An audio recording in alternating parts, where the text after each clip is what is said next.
on n'a pas fait le plein encore, mais les retardataires nous rejoindront. Les portes restent ouvertes. Pour introduire cette séance, on a le plaisir d'avoir à nos côtés Tadeusz Sliwa, qui est vice-président de l'Université de Bourgogne, délégué aux politiques culturelles, et Laurent Gauthier, avec la casquette de directeur adjoint de la MSH. Laurent, peut-être un mot pour dire d'abord tout le plaisir qu'on a tous d'être réunis à nouveau lors de cet événement traditionnel en prélude à la Nuit des chercheurs.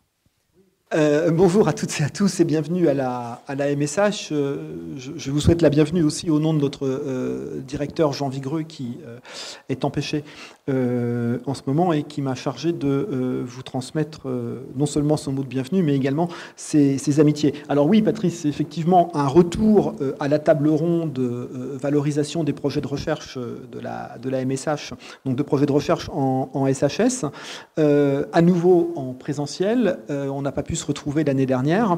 C'est une initiative qui remonte à 2013 et qui a eu lieu tous les ans. Donc on en est à la 8e édition, sauf l'année dernière. Et c'est une manifestation qui est toujours organisée en prélude à la Nuit des chercheurs. Et en ouverture, si on peut dire, de la Nuit des chercheurs, pour effectivement mettre le focus à tour de rôle sur des thématiques diverses, sur 3 projets menés par des laboratoires de SHS, rattachés à la Maison des sciences de l'homme, et dont on va interroger en fait le output, la sortie en direction de la société. Avec quel objectif ou quels objectifs ?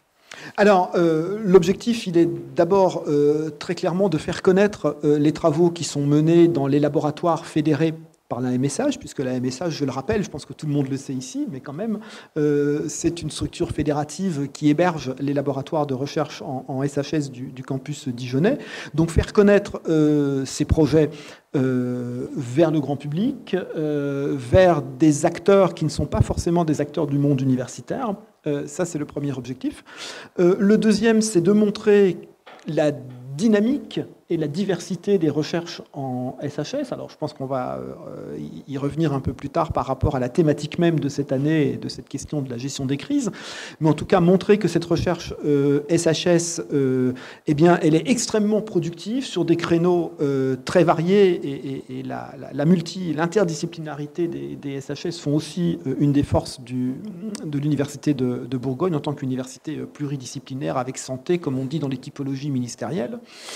Et le troisième objectif, et j'y suis ma foi aussi sensible, c'est que c'est aussi une forme de valorisation de la recherche, que la valorisation de la recherche, c'est pas simplement la valorisation socio-économique, naturellement que celle-ci joue un grand rôle, mais pas seulement. Et pour les sciences humaines et sociales, à côté de la valorisation socio-économique, il y a cette valorisation à destination de la société sur les grandes thématiques et les grands débats qui traversent la société. Et donc, le troisième objectif, c'est bien de montrer que nos laboratoires, ceux de l'UB, ont leur mot à dire et toute leur place à jouer dans cet écosystème. Alors, comme tu disais, Laurent, effectivement, il y a un fil directeur chaque année à cette rencontre. Voilà, un point commun, on va dire, entre les 3 projets qui sont présentés cette année. Donc, ce sont les crises facteurs de transformation. Alors, quand on parle des crises, ça peut être aussi bien des crises conjoncturelles que des crises structurelles. Évidemment, on pense tous à la crise sanitaire et à la crise économique qui lui est liée. C'est là que je me tourne vers Tadeusz Sliwa, donc, qui pourrait peut-être nous dire en préambule de quelle manière l'Université de Bourgogne a traversé cette crise tout à fait inédite. Oui, alors tout d'abord, quitte à être un peu redondant avec Laurent, c'est une grande joie pour moi, au nom du président Vincent Thomas, de vous accueillir et d'ouvrir cet événement en chair et en os. Les échanges humains n'ont pas tout à fait la même saveur ni la même richesse. Et parler saveur a pour le moins un sens sur ces terres bourguignonnes dont les perspectives gastronomiques et touristiques ne peuvent que contribuer à vous souhaiter la bienvenue. Voilà. Donc une grande joie et un grand honneur, parce que donc nous accueillons dans cette structure fédérative qu'est la Maison des sciences de l'homme l'excellence de la recherche en sciences humaines et sociales.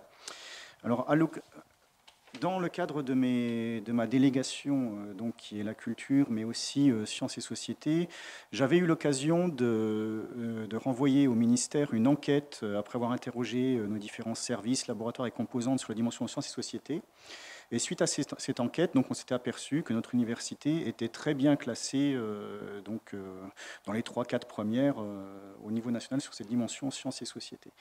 Et tout ceci s'inscrit dans une tradition historique, puisque depuis, on a notre université qui a près de 300 ans, on fêtera les 300 ans l'an prochain. C'était aussi à une certaine époque l'Académie de Dijon et les grands noms qui ont traversé la Révolution et l'Empire, les grands noms comme Monge, Carnot, Fourier, donc, ont déjà traversé des crises bien plus violentes que celles que nous connaissons. Et on aurait beaucoup de choses, on va dire, à dire là-dessus. Et pour moi qui était accueilli sur cette terre, pour moi immigré, donc accueilli sur cette terre bourguignonne, c'est un héritage universel dans lequel je suis fier d'inscrire mes pas. Voilà. Alors, malgré les nombreuses contraintes imposées entre confinement ou jauge, donc l'Université de Bourgogne, avec ses 6 sites territoriaux, n'oublions pas que c'est Dijon, Auxerre, Nevers, Mâcon, Le Creusot, Châlons, 2800 personnels, 35 000 élèves. Donc c'est organisé au mieux pour accomplir ses missions, notamment en mettant à disposition des moyens numériques importants, développant le travail à distance, le télétravail, dispensant les enseignements en totalité et poursuivant la recherche sans interruption réelle. La gouvernance a heureusement pu continuer à se réunir et donc nous avons adapté nos modes de fonctionnement. Et je dois dire que tous les personnels, toute la communauté universitaire, les enseignants, chercheurs comme les élèves ont fait preuve d'une résilience, d'un courage et d'un sens des responsabilités absolument exceptionnel. Les consignes sanitaires ont été scrupuleusement respectées et notre attitude collective a probablement permis de contenir la pandémie sur nos campus et peut-être même convaincu le gouvernement de notre capacité à renouer en présentiel. Je rebondis sur ce que vous disiez par rapport au fait que l'université a continué à travailler malgré les contraintes. Et dans ce cadre-là, les chercheurs ont continué à chercher. Ils ont continué, y compris à être sur le terrain et aux côtés des acteurs du territoire. On le verra à travers les exemples de projets qu'on illustrera tout à l'heure. C'est peut-être aussi l'occasion de rappeler que l'université, elle est totalement ouverte au monde économique, au monde socio-économique. Elle travaille avec lui, elle travaille pour lui aussi parfois. Ça, c'est une donne qui est évidemment extrêmement importante et qu'on valorise au cours de cette rencontre de cet après-midi. Laurent Tadeusz qui souhaite... Oui, tout à fait. Alors, la façon dont est conçue cette rencontre depuis ses origines en 2013, c'est vraiment de faire se rencontrer sur les projets qui ont été retenus et qui ont été développés à la Maison des Sciences de l'Homme ou dans les labos qu'elle héberge. Il faut que tu coupes le tir. Merci.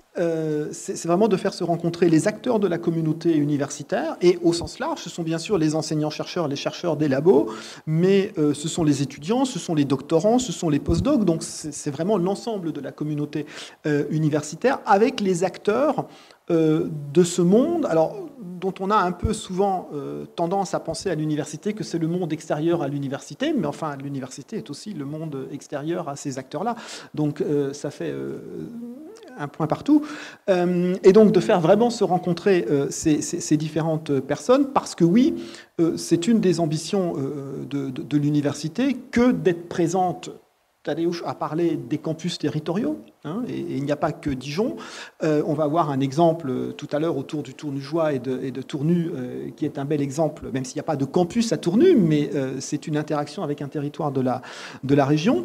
Donc d'être présent sur les territoires, d'être en interaction avec les différentes structures de l'écosystème. Donc, j'ai donné quelques exemples, mais les collectivités territoriales, les chambres de commerce et d'industrie. Nous avons des conventions avec 2 chambres de commerce et d'industrie sur le territoire de la région, avec bien sûr les services déconcentrés de l'État en région. Et tous ces acteurs-là, finalement, nous permettent de valoriser et de diffuser les résultats de la recherche publique telle qu'elle est menée à l'université. Et c'est ce qu'on appelle maintenant de plus en plus la 3e mission de l'université, et elle devient tout aussi importante que les 2 autres. Diffuser la connaissance, diffuser les fruits de la recherche, diffuser la culture scientifique au sens large du terme, Tadeusz, c'est évidemment extrêmement important, et d'autant plus important qu'on est dans une période de crise. Et c'est pour ça d'ailleurs qu'on sera avec bonheur tout à l'heure à la Nuit des chercheurs qui s'ouvre dans la foulée de notre rencontre. Oui, alors donc ça me permet aussi de rappeler que nos services culturels, dont la mission culture scientifique, ont continué à travailler donc, pendant cette crise sanitaire. Hein. L'an dernier, à l'Athénéum, qui est notre salle de spectacle, on a eu plus de 230 actions. Hein, donc on a eu, et donc ça c'est aussi une ouverture sur le monde extérieur puisqu'on travaille avec des troupes de théâtre qui ne sont pas qu'universitaires. On travaille avec tout ce qui est école de musique, école d'art, les différentes salles de musique actuelles, la DRAC, etc. Donc nos jeunes ont pu répéter, nous avons pu accueillir des artistes en résidence. Hein. Par exemple, jeudi dernier, on avait l'inauguration d'une très belle exposition Jeux de lumière d'un artiste en résidence au laboratoire interdisciplinaire Carnot de Bourgogne. Ça fait partie aussi, c'est aussi important, c'est cet émerveillement qui peut attirer les jeunes et le grand public vers les sciences. Donc c'est vrai qu'on est dans une époque où il peut y avoir une certaine méfiance vis-à-vis donc de la science, et on sent que nos gouvernants, à travers notamment tout ce qui est sciences-société, qui occupe une certaine place dans la LPR, donc cherche un petit coup de main de la part de la communauté universitaire, si on peut dire, et donc on va redoubler d'efforts. Voilà. Merci beaucoup. Rendez-vous à la Nuit des chercheurs tout à l'heure pour voir très concrètement effectivement des chercheurs au travail qui racontent leur projet, et puis les trois exemples que nous allons illustrer cet après-midi. Merci beaucoup. Merci à tous les deux. Le temps qu'Héloïse me rejoigne ici, je vous indique simplement que notre petite rencontre de cet après-midi est enregistrée en format audio uniquement, et que le podcast sera ensuite disponible sur le site internet de la MSH. Si vous n'avez pas pu tout suivre avec précision, vous pourrez donc réécouter les choses. Héloïse Hallyday, merci de m'avoir rejoint. Vous êtes maîtresse de conférences, dit-on, en psychologie clinique et en psychopathologie. Vous menez vos travaux de recherche au sein du laboratoire PsyDREPI, qui est spécialisé dans les dynamiques relationnelles et les processus identitaires, laboratoire adossé aux UFR STAPS et Sciences humaines de l'université, ainsi qu'au pôle Santé, Cognition, Sport et SHS de l'université de Bourgogne-Franche-Comté. Voilà, j'ai essayé d'être le plus rapide et le plus on a fait simple. concis possible. Héloïse, ce qui nous intéressera cet après-midi, c'est le programme donc, sur lequel que vous avez mené, qui s'appelle Viral 19, projet interdisciplinaire, qui vise à étudier le vécu des directeurs d'hôpitaux de la région pendant la crise Covid. Programme que vous avez mené à travers une enquête auprès des équipes de direction de plusieurs hôpitaux. On va y revenir dans un instant. Pourquoi est-ce que vous vous êtes intéressé à ce sujet, pardon ?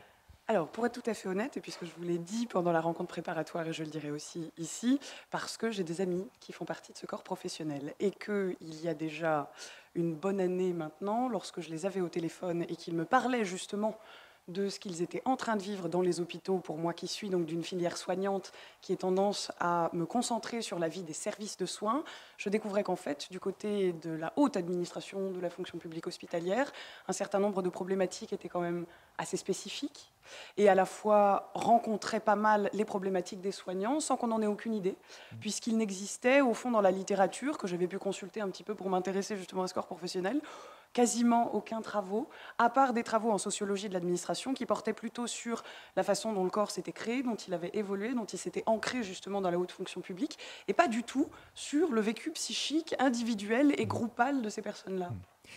Vous êtes focalisé sur les directeurs d'hôpitaux, on est bien d'accord, pas sur le management des hôpitaux, donc les DRH, les DAF, etc. Alors, ne faisait pas partie de votre cercle de il faut préciser, effectivement, directeur d'hôpitaux, c'est donc un corps de la fonction publique, c'est un corps à partir duquel vous allez vous spécialiser dans les ressources humaines, les affaires médicales, les affaires financières. Quand je dis directeur d'hôpitaux, c'est donc au sens des personnes qui occupent dans les équipes des postes de direction. Vous avez le statut, le corps des DH, directeur d'hôpitaux, c'est un concours. Vous avez aussi des D3S, directeurs d'établissements sanitaires, sociaux et médico-sociaux, qui passent un autre concours, mais peuvent rentrer dans le corps des DH et rentrer dans les équipes des établissements hospitaliers.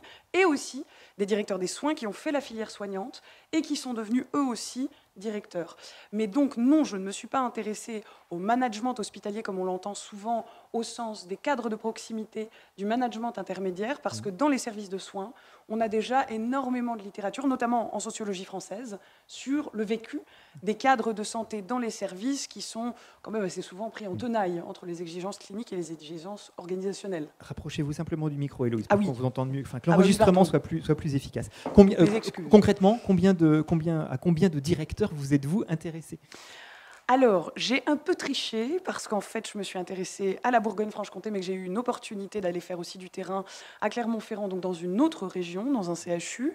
Et au total, j'ai dû parler à facilement 30 directeurs d'hôpitaux, mais j'ai aussi mené des groupes à Clermont-Ferrand avec 8 participants sur 4 séances, ce qui est un échantillon pour une recherche exploratoire plutôt pas mal, étant entendu que la population des directeurs d'hôpitaux est quand même difficile à approcher. Concrètement, vous vous y êtes prise comment pour mener cette enquête? Donc des groupes de travail, vous nous avez dit, des enquêtes, vous les avez vues une fois, plusieurs fois. Enfin, expliquez-nous rapidement, mais concrètement. Oui, je vois, c'est la question de la méthodo. Alors, j'ai fait, par rapport à ce que je fais d'habitude, c'est-à-dire de l'enquête de terrain avec des observations, ou sinon de la recherche-action, donc vraiment avec les personnels, là, j'ai vraiment fait une enquête très très light parce qu'ils étaient en plein milieu, vraiment dans le cœur du réacteur. Et donc l'idée, c'était aussi de ne pas les déranger trop sur leur temps de travail, qu'ils prennent quand même plaisir à participer à cette recherche et donc qu'ils me livrent aussi un certain nombre de choses qui sont difficiles à livrer quand on ne se sent pas disponible. J'ai donc fait des entretiens individuels, semi-directifs, d'environ 1h, 1h15, avec les directeurs qui étaient ouverts à ça. C'était toujours sur la base du volontariat, donc avec des directeurs dans des positions de direction fonctionnelle très différentes, dans 4 établissements de la Bourgogne-Franche-Comté, CHU de Dijon, CHU de Besançon, CH de Dole, CH de Beaune, et donc à Clermont-Ferrand. Ces entretiens-là ont été complétés par chance, parce que j'ai pu le faire, d'un dispositif donc, de groupe de parole avec certains directeurs du CHU de Clermont-Ferrand.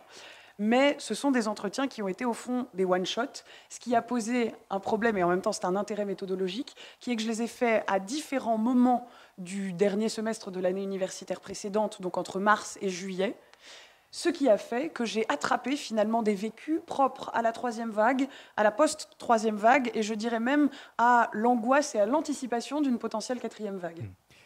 Donc mars-juillet, en gros, c'était le printemps. Vous allez rendre votre rapport, entre guillemets, fin d'année. Je ne vous mets pas la pression, hein, mais voilà, fin d'année. Voilà. On a peut-être quand même, vous avez peut-être quand même aujourd'hui déjà des éléments dont vous pouvez nous parler, des éléments de bilan, de conclusion. Quelles leçons vous tirez, quels enseignements vous tirez de ces entretiens? J'aurais envie d'en parler pendant des heures parce que c'est très riche. Donc clairement, coupez-moi si jamais... Voilà, ça c'est en psychologie, c'est ce qu'on appelle la castration. Au bout d'un moment, on ne peut pas tout faire, on ne peut pas tout avoir. Je suis désolé. Mais... Exactement. Alors, j'y ai réfléchi et je me suis dit peut-être 3 grands éléments intéressants. Du point de vue organisationnel, déjà, on en entend peut-être beaucoup parler, mais dans le monde hospitalier, souvent, le travail administratif des grandes directions est un travail en silo. Ça vaut pour les équipes de soins, c'est-à-dire chacun fait sa part dans son corps professionnel, parfois en pluriprofessionnalité, mais c'est difficile et c'est jamais acquis. C'est la même chose pour les directions fonctionnelles des hôpitaux. Vous regardez un organigramme hospitalier, vous avez des colonnes, les unes à côté des autres, et on se représente assez mal comment est-ce qu'il peut y avoir du travail transversal. La crise du Covid a complètement remanié cette organisation, qui est passée d'une organisation en silo, donc les uns à côté des autres, à une organisation nodale, avec un positionnement de chacun en fonction de sa proximité, de la proximité de sa direction au cœur du réacteur, avec du coup une inversion de ce qui est traditionnellement considéré comme étant les directions les plus importantes et les directions les plus petites, les plus discrètes, avec du coup un passage au premier plan justement des directions des soins, qui habituellement sont un peu méprisées parce que n'ayant pas passé le même concours que les directeurs d'hôpitaux, direction des soins puisqu'il s'agissait de recruter du personnel paramédical et on sait que ça a été difficile, passage aussi au premier plan des DRH qui habituellement sont très exposés et qui là ont été surtout très félicités d'avoir réussi à retrouver les ressources humaines, d'avoir tenu les crèches ouvertes, etc. Passage en arrière-plan des directions des finances puisque le quoi qu'il en coûte avait amené finalement la possibilité de dire oui à tout, tandis que traditionnellement, les directions des finances, à un moment, sont là pour trancher et donc pour dire non.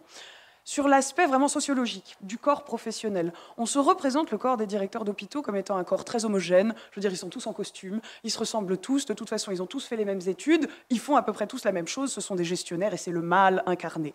En réalité, les directeurs d'hôpitaux viennent de parcours très différents et leur corps, leur identification est finalement traversé de tout un tas de lignes de fractures, ceux qui veulent travailler en CHU, ceux qui veulent travailler dans des établissements plus petits, ceux qui veulent être chefs d'établissement, ceux qui se disent absolument jamais de la vie, ceux qui ont fait la fac et ceux qui ont fait Sciences Po, et du point de vue, enfin, vraiment psychique. Quelque chose d'assez important, les directeurs travaillent habituellement en silo, mais en réalité, ils travaillent aussi en silo affectif. Ce que les groupes à Clermont-Ferrand m'ont montré, c'est à quel point est-ce que les directeurs avaient du mal, parce qu'ils avaient appris, durant leur formation, à, au fond, se couper un petit peu de leurs émotions pour pouvoir trancher et pour pouvoir décider, à quel point ils avaient du mal, au fond, à faire corps, à faire groupe, à faire équipe avec les autres sur la base d'un vécu commun, puisqu'ils découvraient dans le groupe un certain nombre de choses que leurs collègues avaient vécues, en disant « mais ça, je ne le savais pas, pourquoi est-ce qu'on ne se l'est pas dit avant ?» Et du point de vue psychique aussi, j'en discutais avec Jean-Philippe Pierron tout à l'heure, on se représente les directeurs d'hôpitaux comme étant vraiment l'incarnation de la gestion managériale néolibérale, et pourtant, qu'est-ce que j'entendais dans mes entretiens ? Des personnes qui me disaient leur attachement à la fonction publique, au service public, quelque chose presque d'un petit peu sacrificiel dans la position de se dire, ce qui m'a été dit par certains, pendant 6 semaines, je n'ai pas vu mes enfants parce que c'était la mission hospitalière qui passait d'abord et je le leur ai expliqué comme tel. Ce que je trouve assez fort quand même et qui rejoint, me semble-t-il, une partie de l'engagement des soignants, d'ailleurs, dans le service public et le service public hospitalier. Avez-vous le sentiment que ces changements de position, ces changements de posture sont liés à la crise, c'est-à-dire conjoncturels, et que les choses vont ensuite retrouver leur organisation précédente, ou qu'au contraire, la crise aura durablement marqué l'organisation hospitalière au point que des changements de comportement, des changements relationnels majeurs resteront et dureront, seront pérennes? Alors au niveau vraiment psychique, c'était intéressant parce que tout à l'heure, j'avais une directrice d'hôpital au téléphone pour un autre projet qui me disait que l'ensemble de l'hôpital vivait un petit peu un moment de baby blues, de sorte de mélancolie où elle me disait c'est à la fois morose et tendu.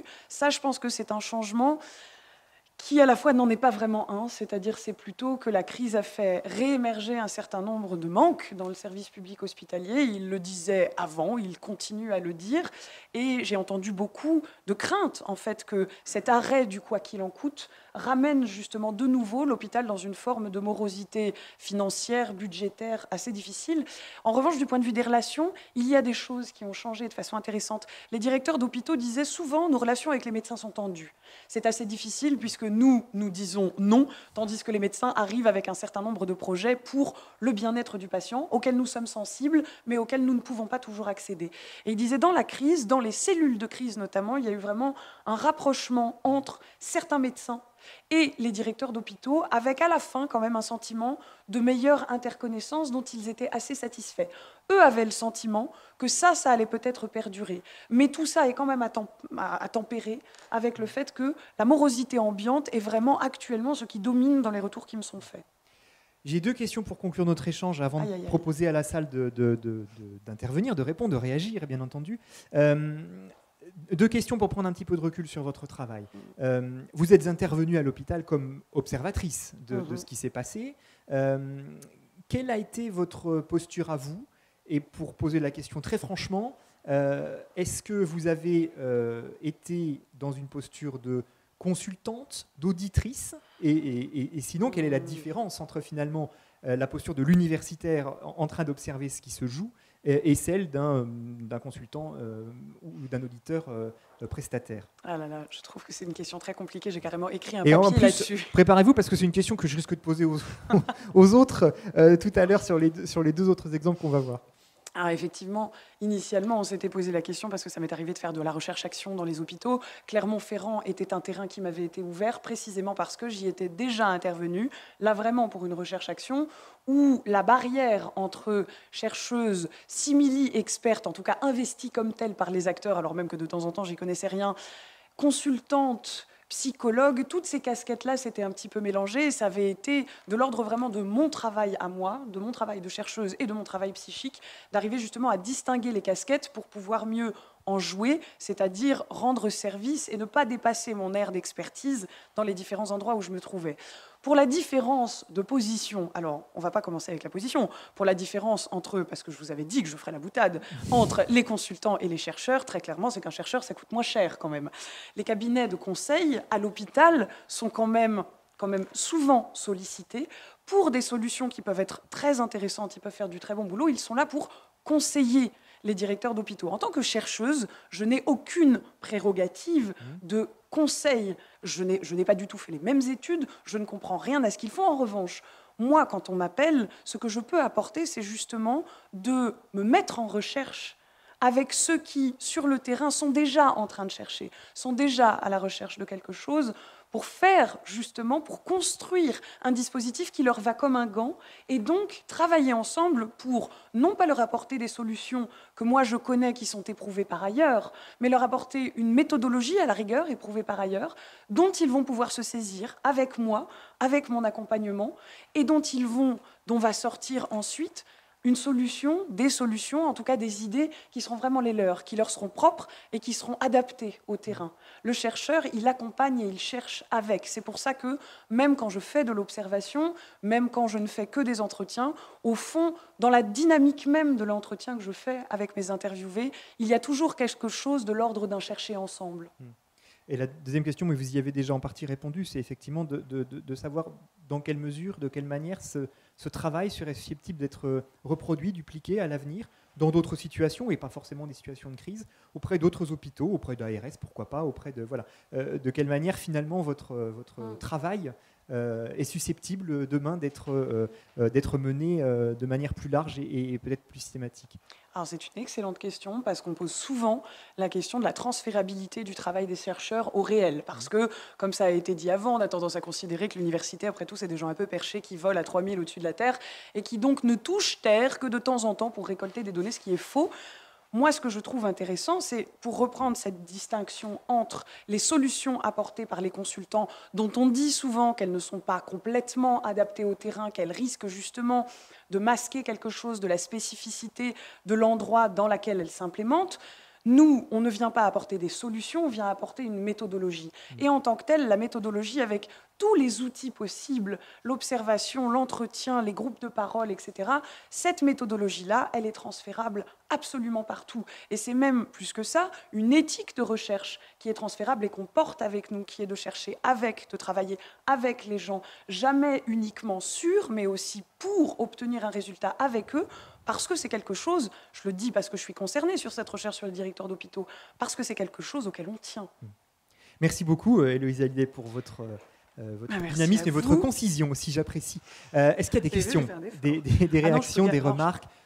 On peut prendre 2 minutes si vous souhaitez interroger Héloïse ou réagir à ses propos. Oui, je vous en prie. Alors, allumez simplement le micro, voilà, pour que tout le monde vous entende bien. Merci Héloïse.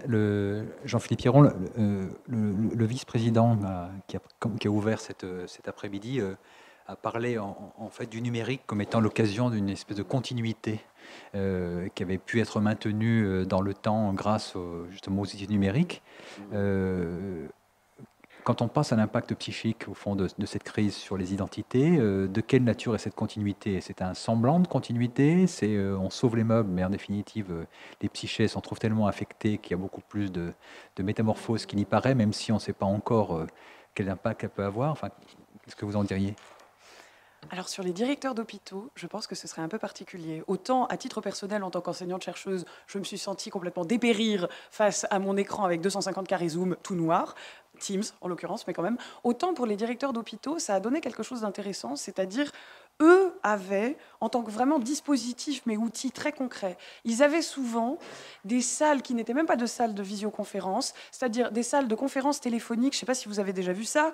Vous avez une pieuvre, ils appellent ça comme ça, en plein milieu de la table, avec un haut-parleur absolument dégueulasse. Et donc, il se faisait avant ça des conférences téléphoniques où les gens s'interrompaient les uns les autres parce qu'ils ne se voyaient pas parler.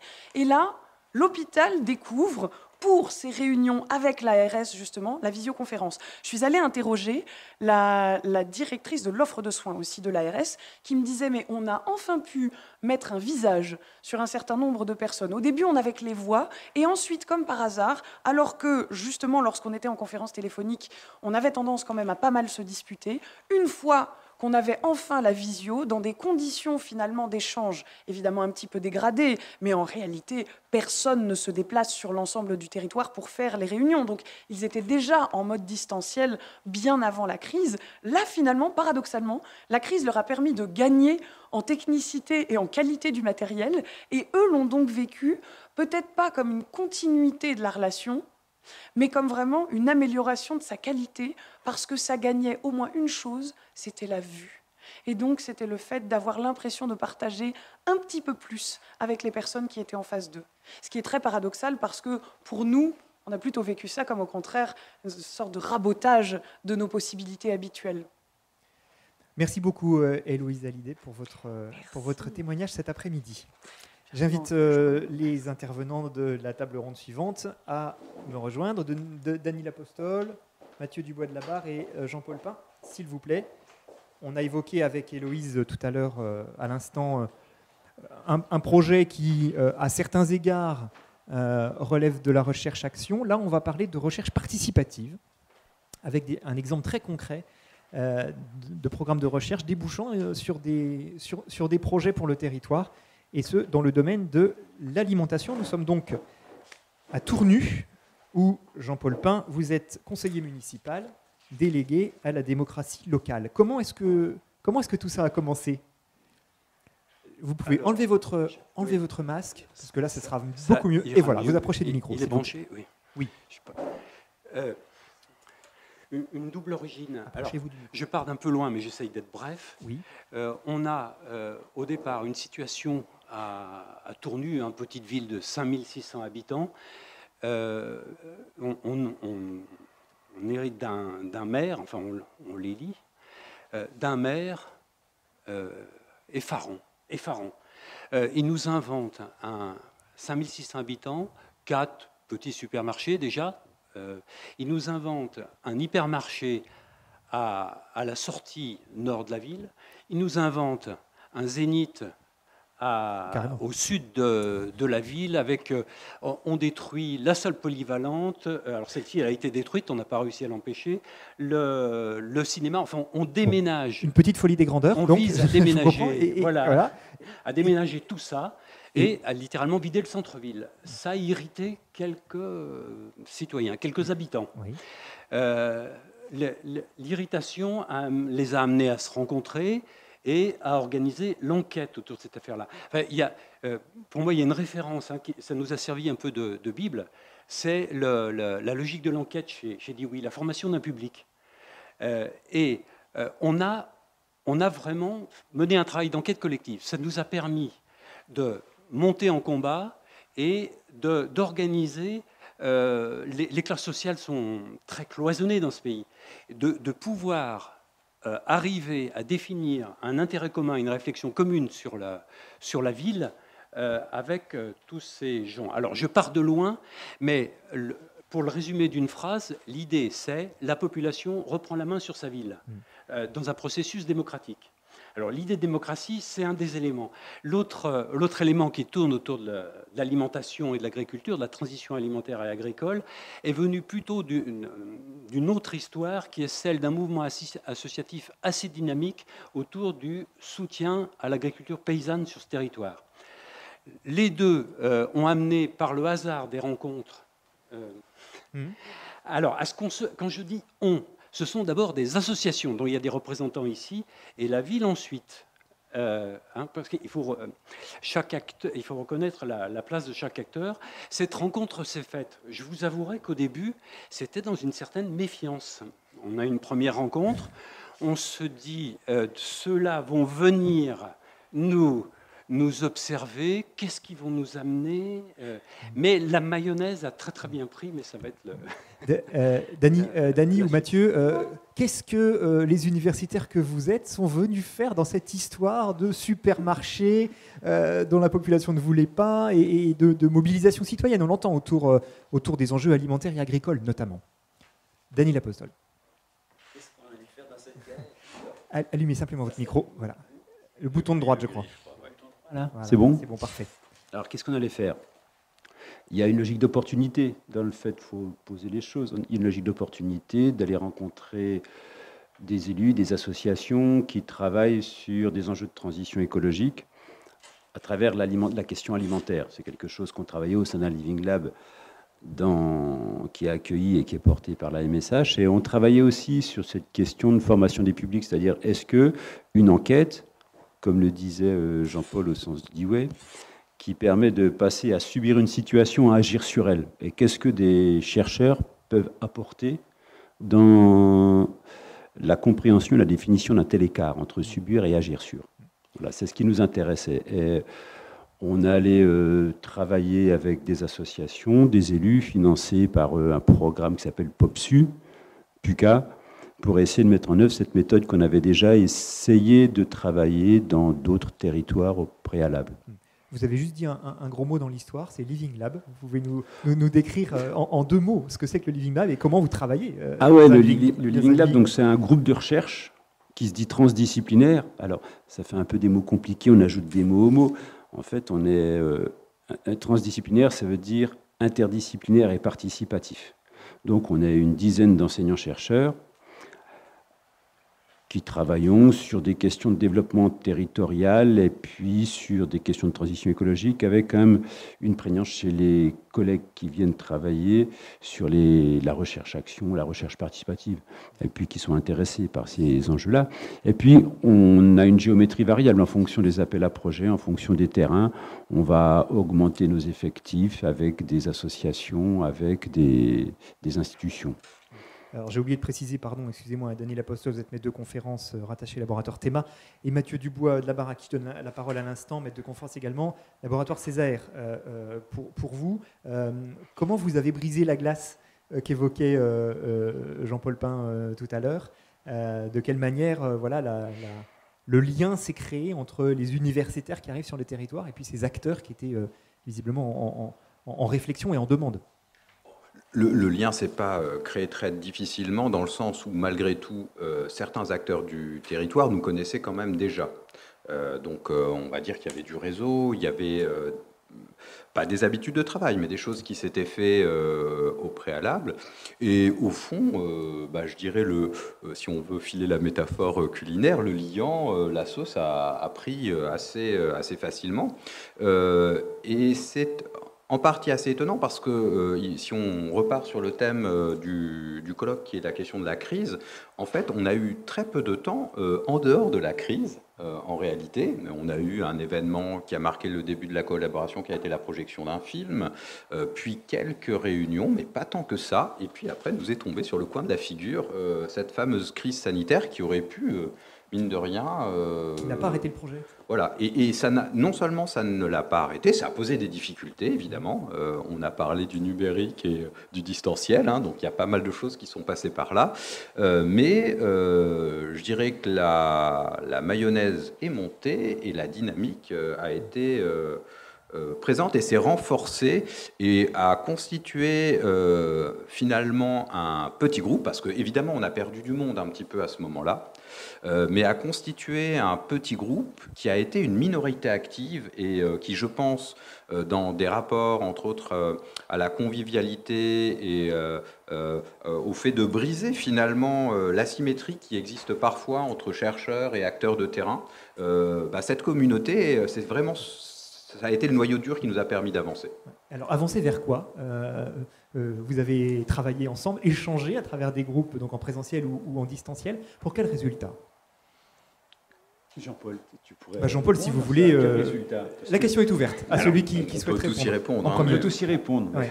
C'est une recherche participative, donc les chercheurs n'ont pas à se détacher du travail ou se différencier du travail qui a été fait avec les associations ou avec les élus. Donc s'il y a des résultats, il y aura des indicateurs à créer. Là, on est en train de travailler sur les indicateurs de qu'est-ce que produit une recherche participative. Par exemple, je te laisserai répondre, on travaille là-dessus, on est en train d'écrire les livrables. Il y a 3 livrables à réaliser, on a déjà écrit 2, et puis on est en train de réfléchir un petit peu, ça sert à quoi la recherche participative ? Est-ce que ça produit de la connaissance? C'est toujours de la connaissance contextualisée. Est-ce que ça relève de l'excellence? C'est un terme qu'on utilise beaucoup dans le monde académique. Et puis, est-ce que ça peut permettre de résoudre des problèmes qui touchent les gens dans leur quotidien? Donc, on essaie de trouver des indicateurs qui ne soient pas des indicateurs coût-bénéfice, mais qui permettent de dire on emmène des gens travailler avec nous, on essaie d'élargir le cercle des participants. Donc, qu'est-ce que c'est que de passer de 10, de passer à 20, de passer à 40, 50 dans l'organisation d'une recherche? Quels sont les indicateurs à regarder? Parce que la taille, ça compte quand on fait de la recherche participative. L'organisation du travail, les symétries entre chercheurs, acteurs, elles changent avec la taille. Si vous augmentez la taille des participants, vous êtes obligé de créer ce que Latour appelle un centre de calcul qui va centraliser et qui va utiliser les acteurs comme une périphérie. On ne veut pas rentrer là-dedans. Ça pose des questions de la montée en généralité. Est-ce que la montée en généralité, c'est rendre un travail scalable? Est-ce qu'on a fait une petite échelle, on va le généraliser à une grande échelle? Ou est-ce que la généralisation, ça passe par de l'essaimage, de la reproduction en petit nombre, mais sur différents territoires? C'est des questions qui sont d'ordre épistémologique, qui sont assez importantes quand on s'interroge sur la portée des connaissances produites en recherche participative et la démarche de résolution de problèmes. Donc, on est sur ces choses-là, sur ce que ça a produit. Et ça a produit des actions collectives au service du quotidien des gens. Quelles actions, Jean-Paul Pin?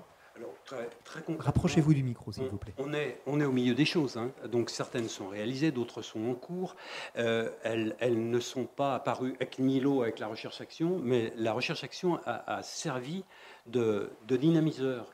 Ça a fonctionné un peu comme on a constitué une espèce de communauté d'enquête intéressante avec les apports méthodologiques, comme vous disiez, des chercheurs extrêmement importants pour nous et qui nous ont permis une mise en réseau, malgré la crise Covid, hein, qui a été vraiment un obstacle majeur, une mise en réseau des acteurs qui chacun ont une part à prendre dans cette affaire-là. Alors, très concrètement, d'un côté, on a une association porteuse sur le territoire, porteuse d'une épicerie sociale, qui est allée, puisque le thème était comment favoriser l'accès à une alimentation saine de tous, produite localement, pour le dire le plus simplement du monde à travers cette question-là.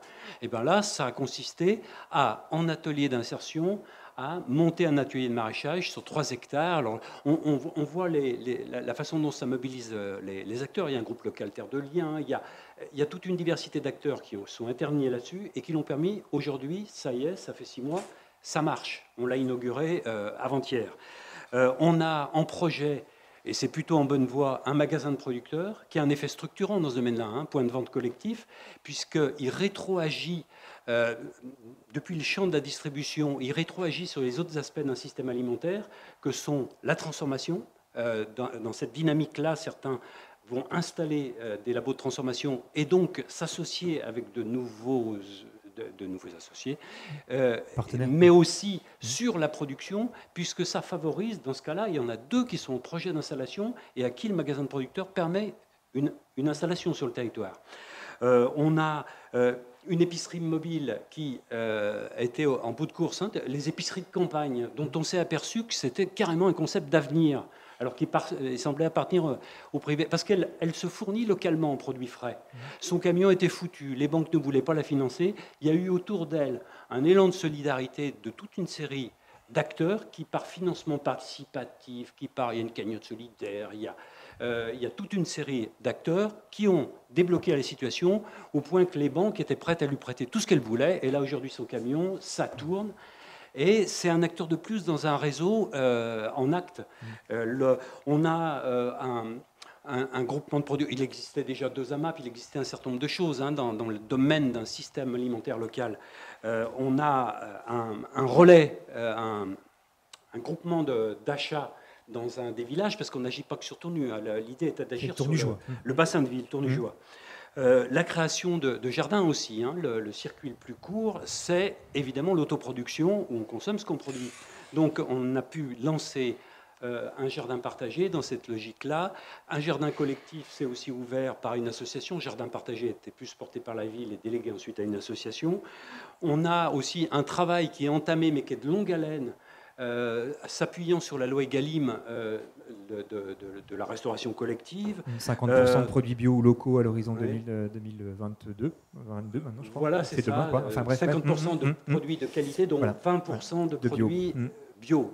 Et on se dit qu'il vaut peut-être mieux les produire localement que de les importer de je ne sais pas d'où. Ah, tous ces exemples, voilà, c'est des choses qui sont en cours ou en projet, mais prêtes à entrer dans le concret. Ça illustre deux deux sujets qu'on a évoqués l'autre jour ensemble au téléphone, c'est deux notions, qui est celle de démocratie alimentaire et celle de capacitation territoriale. Je voudrais que vous reveniez sur ces deux sujets qui ont été finalement le fil de vos travaux, de cette recherche participative.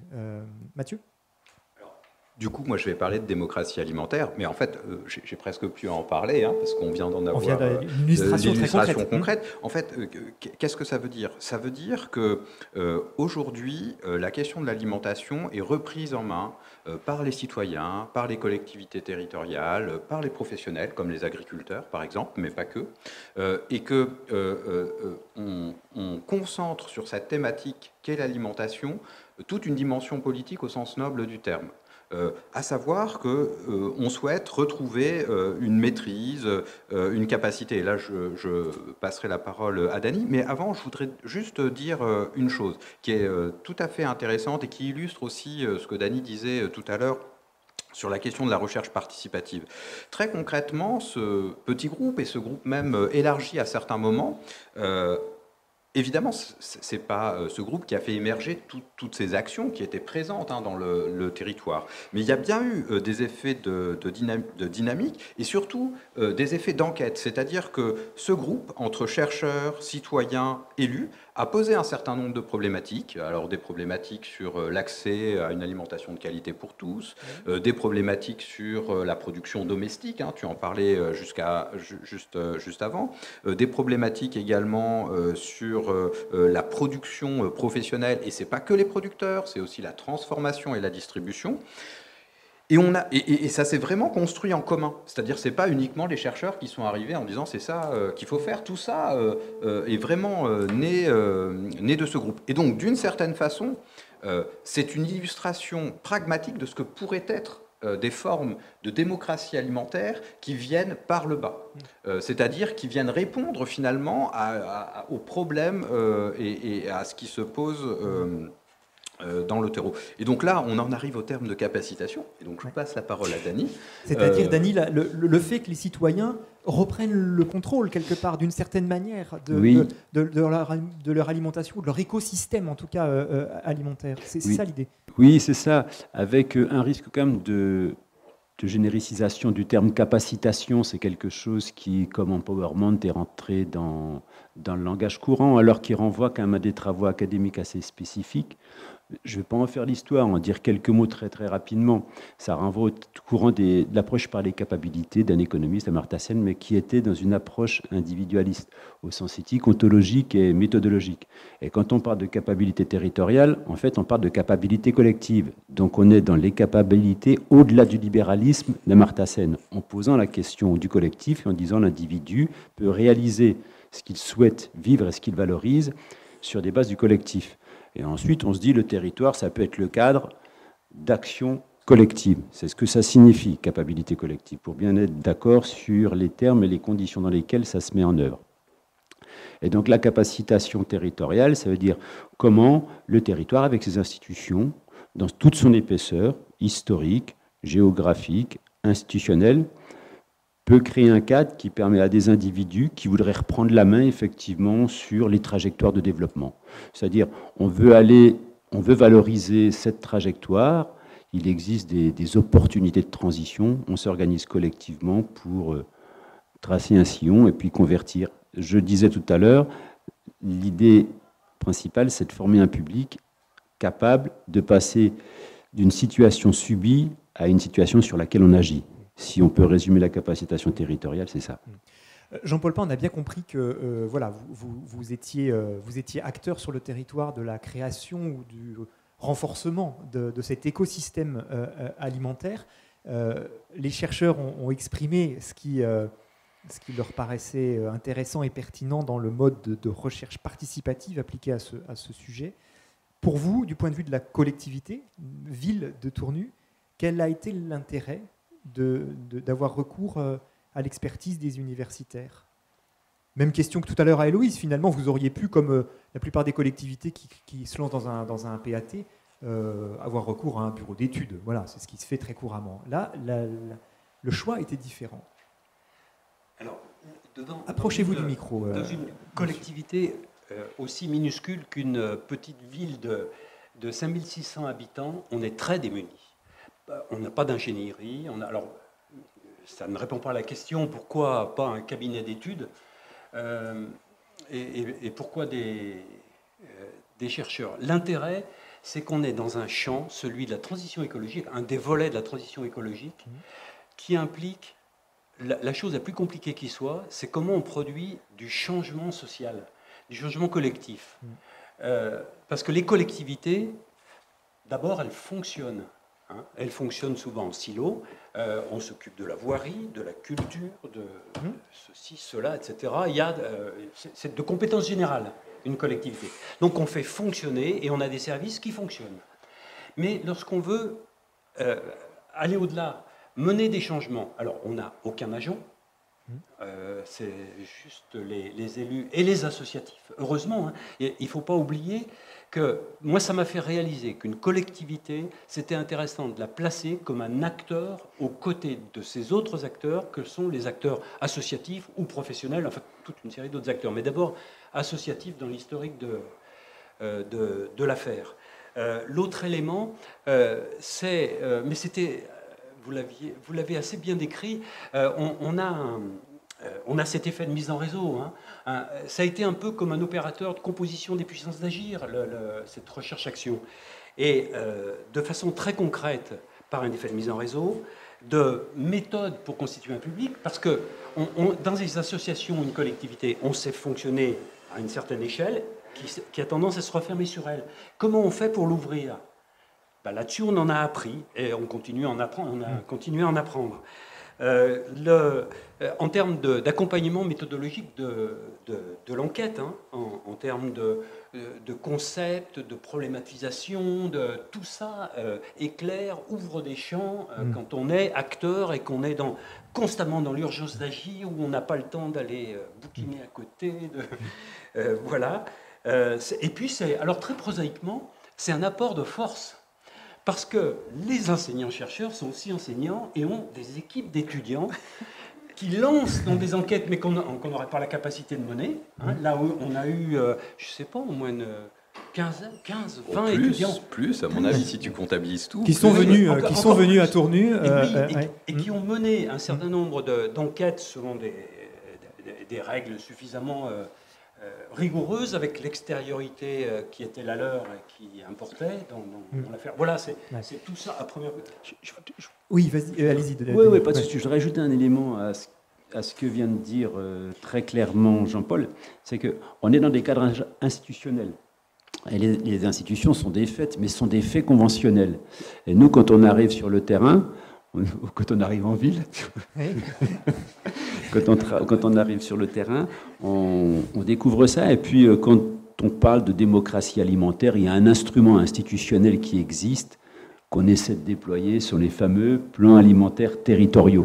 Et nous, on n'est pas d'accord avec la forme institutionnelle des plans alimentaires territoriaux. D'ailleurs, il n'y en a pas à Tournu, il n'y en aura pas, semble-t-il. Qui doivent nécessairement... Quand je dis n'est pas d'accord, c'est-à-dire que entrer dans un PAT, c'est déjà entrer dans un formatage institutionnel défini par un gouvernement. Et la réalité territoriale, si on est chercheur, on peut poser la question de l'existence de ces faits conventionnels et de leur portée, de leur pertinence par rapport à des dynamiques locales infra qui ne sont pas forcément dictées par une dynamique centralisatrice ou créatrice de centres, qu'ils soient nationaux ou régionaux ou intercommunaux. On comprend bien la différence dans les processus, en tout cas. Allez, en 2 mots, vraiment 2 mots. Et maintenant, que va-t-il se passer? Comment ça se poursuit? J'ai l'impression que votre affaire, c'est un work in progress perpétuel, parce que ce sera évidemment jamais terminé. Et puis ensuite, une ou 2 questions très rapides de la salle. Allez-y, Mathieu et puis Jean-Paul pour terminer. Non, mais oui, c'est très important le et après, parce que ça aussi, c'est probablement ce qui distingue notre intervention d'un bureau d'études, c'est que l'idée, c'est que ça s'inscrive dans le temps, et si possible, dans le temps long. Donc là, ça fait maintenant 1 an et demi, 2 ans à peu près. Pardon, 1 an et demi, 2 ans, et il faut absolument... Merci. Sur 3, 4, 5, voire plus. Donc nous, on s'y efforce en répondant à des appels d'offres, parce que c'est notre... Pardon. C'est notre savoir-faire, excusez-moi, c'est notre savoir-faire universitaire. Donc là, on a eu récemment une nouvelle, pas totalement bonne, mais qui se rapproche de la bonne nouvelle, puisque sur plusieurs appels d'offres auxquels on avait répondu, il semblerait qu'il y en ait un qui soit proche d'aboutir. Mais de toute façon, même si ça n'aboutissait pas, on se débrouillerait d'une manière ou d'une autre pour continuer. Jean-Paul, peut-être encore un petit mot, et puis question, si vous en avez. Oui. On va pouvoir continuer de longues années à travailler avec eux, parce que l'affaire est fructueuse, et puis on est vraiment au début du chemin, au milieu, je ne sais pas bien où on est toujours quelque part au milieu des choses.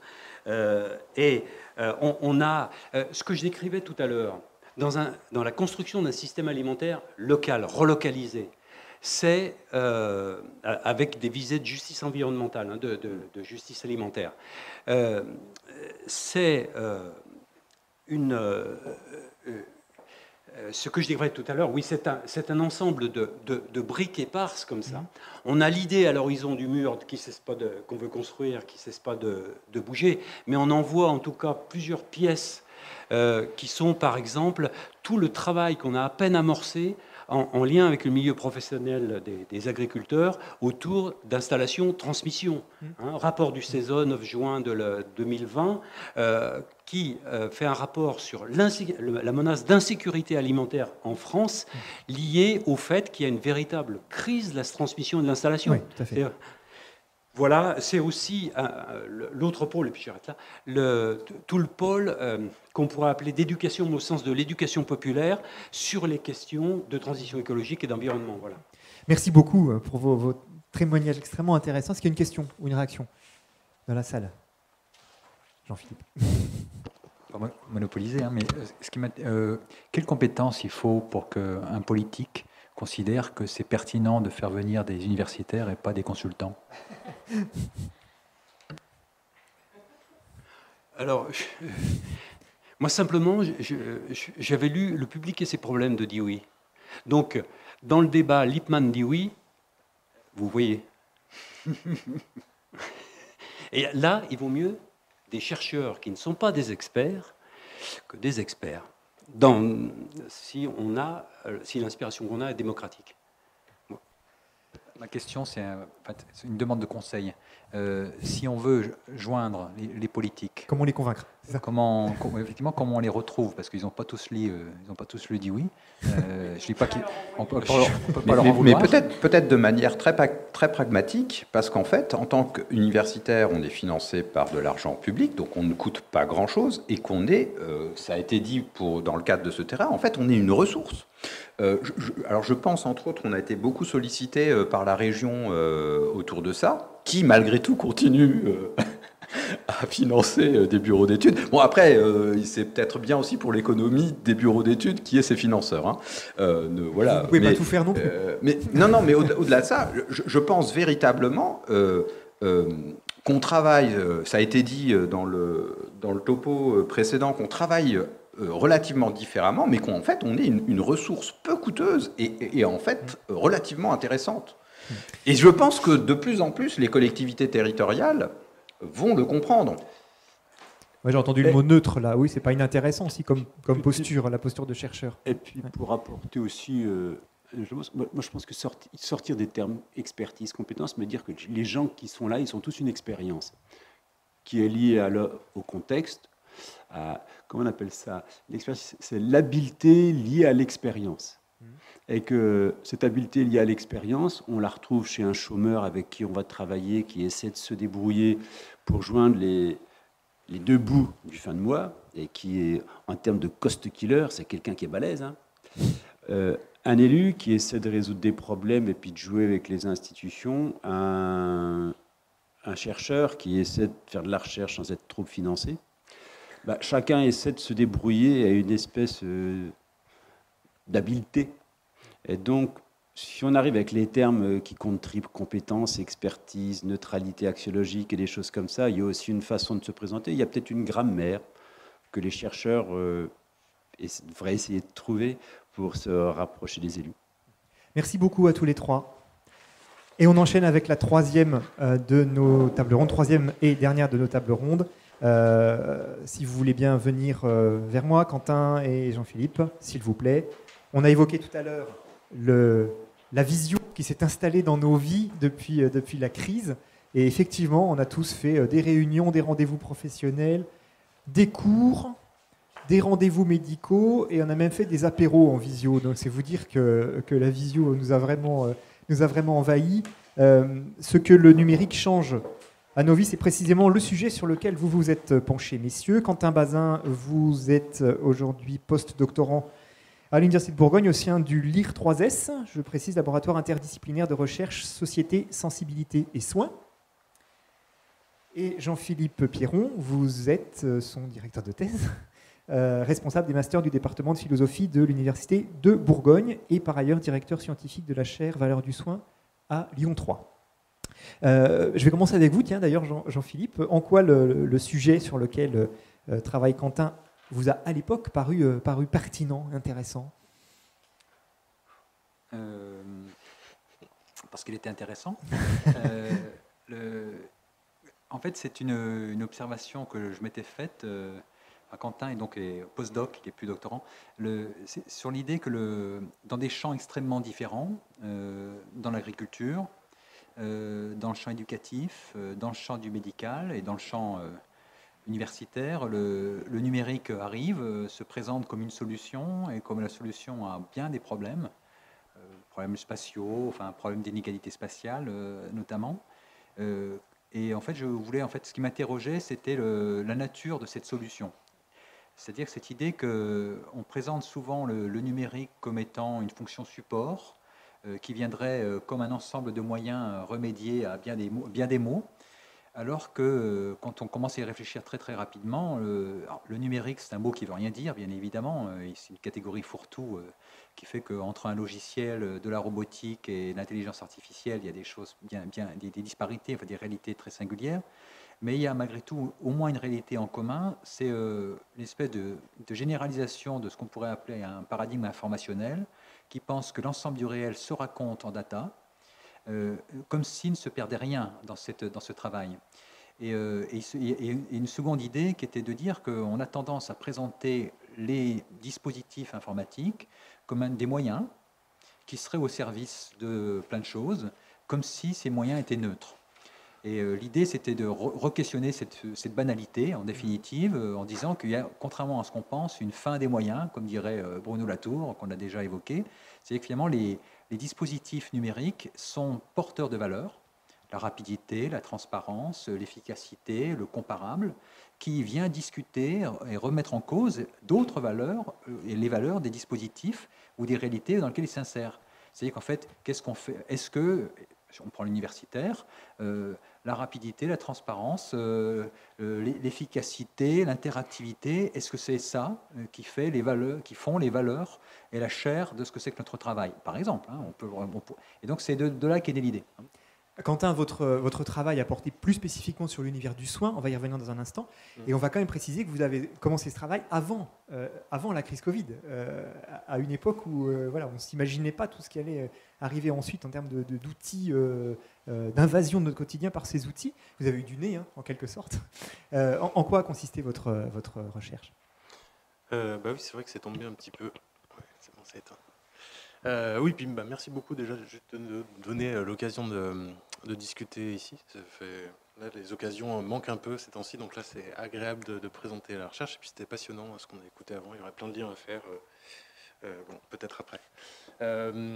Oui, moi je travaillais en fait avant sur des sujets avec Jean-Philippe, sur des sujets qui étaient très différents. Je travaillais sur les créativités marginales de l'art brut, donc il y a une continuité avec le soin quand même dans les travaux précédents, côté psychiatrique. Mais à vrai dire, le coup du Covid qui arrive, ça a réorienté un petit peu la recherche parce que ça nous a forcé à chercher un objet traceur, un objet qui était transversal au monde, donc très différent, agricole, pédagogique, santé. Et cet objet, on l'a identifié, ou je l'ai identifié, sur les questions distancielles qu'on a un petit peu parlé, les logiciels de visio, de téléconsultation.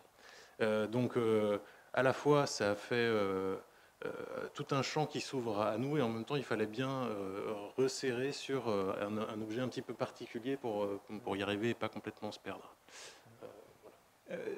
Qu'est-ce qui vous a intéressé spécifiquement dans cette histoire de distanciel en médecine, avec cette idée quand même que, voilà, ça fait longtemps qu'on parle de télémédecine, de consultation à distance, etc., avec une connotation positive. Voilà, ça permet d'apporter l'expertise médicale dans des endroits où il n'y a pas forcément de médecins, ça simplifie les choses. Voilà. Qu'est-ce qui, a priori, vous intéressait et a déclenché en tout cas votre curiosité sur ce sujet?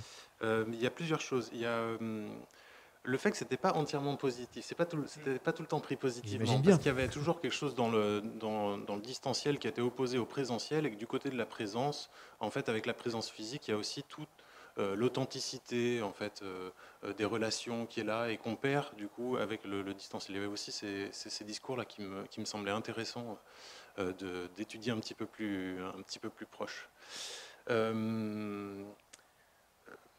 Moi, ce qui m'a intéressé, ce que j'ai cherché à comprendre, c'est aussi la nature paradoxale du distanciel. Enfin, j'imagine que moi, ma déformation, c'est la philosophie, et qu'en philosophie, on fait attention aux paradoxes. Les paradoxes, c'est pas comme des contradictions. Quand on fait une contradiction, c'est une contradiction logique, il faut revenir en arrière et puis il faut changer les termes du problème. Alors que quand on est face à un paradoxe, c'est un site qui est positif pour la pensée. Il se passe quelque chose, et donc il faut essayer d'avancer plus en avant là-dedans.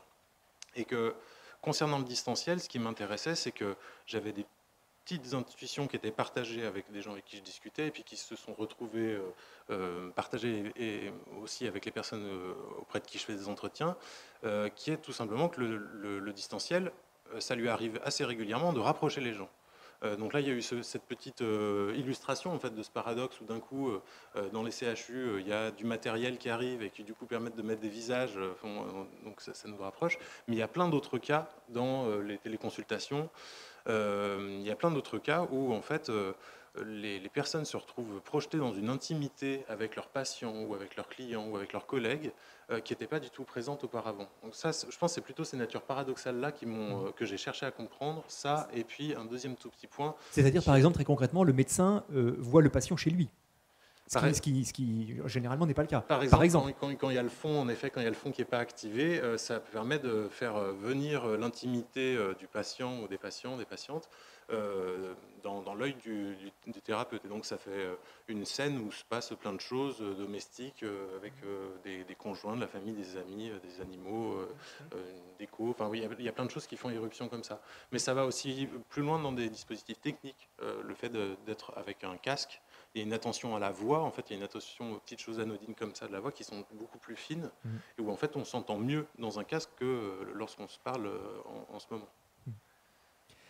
L'idée finalement, ou une des leçons finalement de ce travail, c'est que le contenant a une influence sur le contenu, le médium va modifier jusqu'à la relation, et peut-être au fond des choses qui s'échangent lors de ces moments. Ouais. Eh ben, oui. Là-dessus, on peut passer du soin au cours, au pédagogique. Bon, j'ai fait des entretiens avec des gens qui donnaient cours, et puis j'en ai donné quelques-uns aussi. Et je me suis retrouvé très bête au moment de faire un cours qui était une sorte de petit cours magistral. Enfin, j'avais tout mon contenu qui était déjà préparé, parce que c'est des vieux cours, et d'essayer de le faire de la même manière avec mon outil de visio, et que ça fonctionnait pas du tout. Enfin, il y a quelque chose qui prenait pas, c'était un peu fantomatique là, vous parliez des petites vignettes, voilà. Et donc en effet, je me suis dit bon j'ai pas eu les ressources de créativité nécessaires pour changer le contenu. En fait, il faut changer aussi le contenu, la manière de faire cours. Et puis en m'intéressant à ça, je me suis rendu compte qu'il y avait des personnes qui arrivaient à trouver la créativité, et qui avaient dans leurs ressources notamment une piste qui m'a semblé très intéressante, qui étaient les personnes qui streament, qui ont une activité de streamers et de streameuses de jeux vidéo, ou qui connaissent ce monde-là, sur une plateforme qui s'appelle Twitch, où en fait c'est des gens qui jouent, qui partagent leur manière de jouer, ils discutent en face caméra, et puis il y a un chat, le chat de la communauté qui est actif et qui fait des échanges avec les personnes qui streament. Et en fait, les personnes qui étaient profs et qui avaient des liens avec ce monde-là, eh bien, ont tout de suite emprunté à ce répertoire très concret, technique, du stream. Et donc là, c'était assez étonnant que le monde vidéoludique en fait vienne refluer dans le monde universitaire ou pédagogique. C'est-à-dire cette gymnastique, en fait, cette capacité à la fois être concentré sur l'échange qu'on a, sur les données qui s'affichent, voilà, cette gymnastique-là qui modifie le comportement qu'on a dans un univers professionnel, c'est ça? C'est ça, j'ai trouvé ça assez étonnant. Qu'est-ce qui vous a le plus marqué finalement dans le résultat de vos travaux? Et puis la même question, je la pose à Jean-Philippe Pierron. Voilà, qu'est-ce que vous retenez qui vous paraît le plus marquant dans ce travail sur le rapport entre distanciel et univers des soins? Bon, je vais répondre à moitié parce que c'est pas fini. Alors du coup, j'espère que je vais continuer à être marqué par des choses. Mais oui, bah là, on en parlait un petit peu tout à l'heure, juste avant. Je crois que là, c'est quelques entretiens. C'est difficile. Enfin, après, on pourra parler peut-être un peu des entretiens et de la méthodologie de l'entretien à laquelle je suis pas familier. C'est vraiment c'est compliqué pour moi, les entretiens. Là.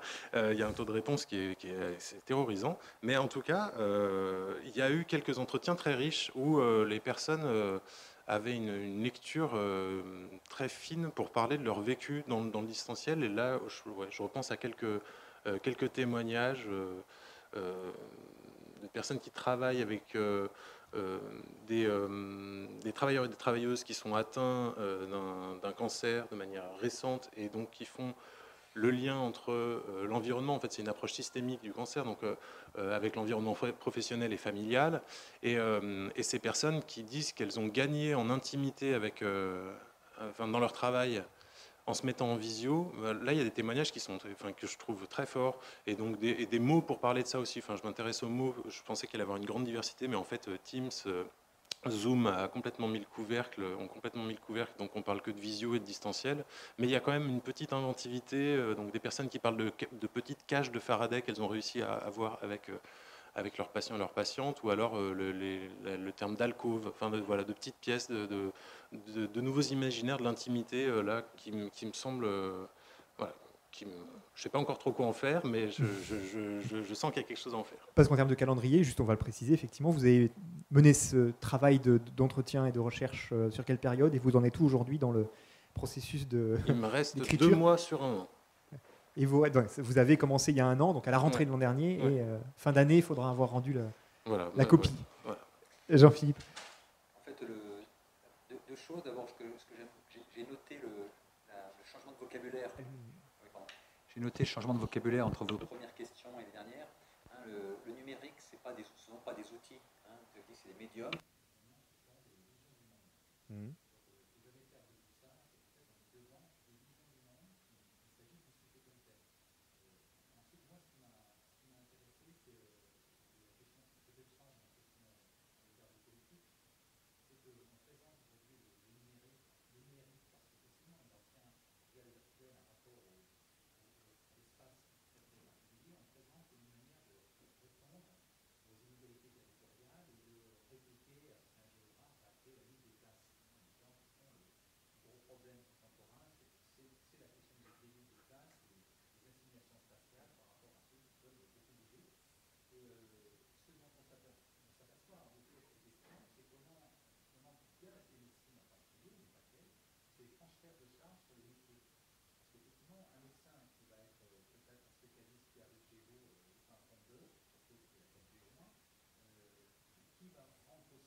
Allez, encore une question avant la salle éventuellement.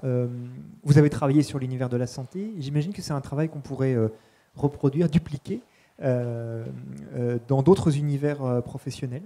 Est-ce que ça fait partie, par exemple, de vos projets et quels seraient les univers dans lesquels ce serait intéressant d'appliquer ce projet de recherche? Alors, on ne travaillait pas que sur l'univers de la santé, justement. On essayait de tenir tout ensemble avec le domaine pédagogique. Et puis, agricole, c'est un petit peu plus difficile, mais il a sa place aussi. Donc, oui, non, c'est pour ça qu'on a resserré sur le distanciel, mais pour ouvrir sur les disciplines qui sont très différentes. Et oui, c'est possible en fait, parce que les réunions en distanciel, elles ont eu lieu de partout, dans une majorité de métiers. Pour répondre aussi un petit peu à la lutte des places, là, et parce qu'il y a des questions parfois qui reviennent, c'est qui est-ce qui arrive à tirer son épingle du jeu de ces nouvelles transformations du numérique. Et en fait, moi, les idées que j'avais, c'était les personnes qui arrivent le mieux à s'adapter, c'est-à-dire qui ne sont pas trop prises dans des habitudes dans leur travail, qui vont pouvoir penser à Twitch pour faire leurs cours, etc. Donc je pensais plutôt à des personnes plus jeunes. Et puis en fait, là sur des statistiques assez récentes, on voit que l'entreprise numérique et puis les transformations numériques, notamment liées au distanciel, eh ben, elles profitent pas du tout aux personnes les plus jeunes dans les organisations. Donc là, c'est pas centré sur la santé, ça fait un peu le lien quand même. C'est pas centré sur la santé, mais c'est centré sur l'objet distanciel, et où en fait, c'est une étude qui a été rendue publique en mars 2001. Là, c'est 30 000 personnes interrogées, et en fait, c'est de manière générale plutôt les personnes jeunes qui sont en souffrance et qui sont exténuées. Les indicateurs de croissance de ces entreprises qui ont été interviewées, elles sont à peu près OK, c'est-à-dire qu'il n'y a pas eu une baisse avec le distanciel, mais c'est au prix d'une grande fatigue. Et les personnes qui s'en sont très bien sorties étaient plutôt des personnes dans les postes de direction, où voilà, il y a des statistiques un peu aberrantes, où il y a les 2/3 des personnes en poste de direction qui ne se sont jamais aussi bien senties que pendant cette période, parce que voilà, il y a quelque chose de vivifiant dans le distanciel qui n'a pas été vivifiant pour tout le monde, parce que même s'il y a des échos très positifs de personnes qui travaillent en fait dans le cadre de la santé avec le distanciel et qui disent il y a une nouvelle intimité, c'est formidable, en fait c'est des personnes que ça fatigue beaucoup, et notamment les réunions en distanciel, c'est extrêmement fatigant. On n'a pas la petite communication non verbale qui nous aide d'habitude, donc il faut redoubler d'attention si on veut être très attentif et attentif. Ouais. Merci beaucoup. Est-ce qu'il y a des questions ou des commentaires sur le travail? Héloïse, à l'idée. Alors, est-ce que ça marche? Oui. Peut-être une petite question d'une psychiste par rapport justement à l'utilisation par les personnes qui sont dans les métiers du soin et de l'écoute. On sait qu'on soigne pas tout à fait de la même façon selon qu'on a été formé en tant qu'infirmier, médecin, psychologue, etc. Et moi qui viens du milieu de la psychiatrie et qui me dit que vous y êtes sensible, je me dis qu'on ne soigne pas tout à fait, plutôt on ne s'attarde pas tout à fait de la même façon sur l'écoute et la capacité psychothérapeutique selon qu'on vient du milieu de la psychiatrie ou du milieu somatique. Est-ce que vous avez remarqué dans vos entretiens s'il y avait justement des personnes des deux milieux, que peut-être en psychiatrie justement les gens habitués à devoir créer un cadre interne et un cadre bienveillant, chaleureux de l'entretien à partir de rien, avaient un peu plus de facilité ou au contraire plus de difficultés par Zoom, et idem avec les personnes qui travaillent dans le somatique, qu'on dit habituellement plus technicistes, mais la question là aussi se pose. Non, j'ai pas vu encore ça, en tout cas pas de manière si tranchée. Ce que j'ai peut-être pu voir, c'est que du côté de la psychiatrie, il y avait plus une attention les bouleversements de la voix et où placer l'écran, par exemple, où placer en fait est-ce qu'on le place sur le siège comme d'habitude, ou enfin beaucoup de réflexions là-dessus, alors que dans le somatique c'était moins présent. Mais bon, peut-être ça viendra. Dany Lapostole. Avec le micro, Dany, s'il vous plaît. La responsable de l'association DRH en France. En référence à la lutte pour les places, il est de plus en plus difficile, d'après ce qu'elle disait, pour les groupes, les sièges sociaux parisiens, de faire venir des jeunes cadres en raison du coût de l'immobilier, et que le numérique, l'outil travail à distanciel, est une ressource dans la négociation lors de l'embauche. C'était simplement une remarque, c'est-à-dire qu'en fonction des contextes et puis des catégories, ça pouvait tantôt être une contrainte, tantôt être une ressource, ça dépend donc, quoi. De fait, parce que ce qui est intéressant de cette façon, ça serait faire un travail, puisque c'est un géographe qui fait l'observation, de faire des cartographies. Alors, peut-être plus des cartographies sensibles ou les cartographies d'itinéraires entre les géographies du virtuel et les géographies de l'économie dite réelle. Parce qu'effectivement, à ce moment-là, il y a des représentations de soi dans ce rapport à l'espace qui s'en trouveraient changées. Ça mettrait du jeu, une autre façon de mettre du jeu dans les enjeux. Je voulais dire simplement une toute petite chose sur la question de la valorisation. Est-ce que pour la valorisation de la recherche, la duplication en est la meilleure forme? C'est la question que je voudrais nous poser. On n'a pas le temps de répondre, mais je ne suis pas sûr de la réponse positive à cette question. Bon, au moins la question est lancée. Merci beaucoup à tous les deux pour votre témoignage. On en reste là pour aujourd'hui, parce qu'il est 17h et que dans quelques minutes débute la nuit des chercheurs, qui n'a pas lieu cette année devant le bâtiment, mais tout au bout du campus là-bas, côté STAPS, où je vous invite évidemment à vous rendre dès maintenant, parce que ça va commencer. Merci beaucoup pour votre participation et votre écoute, et bonne soirée.